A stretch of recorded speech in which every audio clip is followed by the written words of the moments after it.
Kung pag-ibig lang din ang pag-uusapan, siguro kailangan ko rin magpahinga muna. Kasi talo na ako eh. Talo na ako sa laban na aking pinaglalaban. Noon pa man, hiniling ko yung tamang tao sa tamang panahon. Pero bakit parang mali ako ng pag-aakala? Akala ko siya na, pero siya lang pala magiging tulay upang mas maging matatag ako. Ako naging instrumento upang handa siya sa tamang taong nakalaan sa kanya.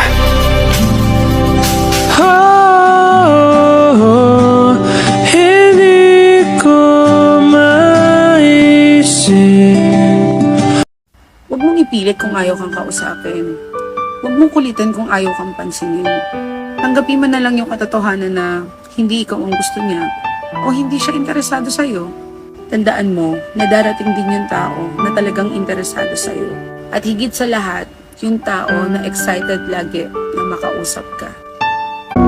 Sana pagdating ng panahon, malaman mo kung ilang beses kitang pinili ng paulit-ulit. Kahit tinutulak mo na ako paalis, at ilang beses mo na akong pinapalayo, hindi pa rin ako lumalayo.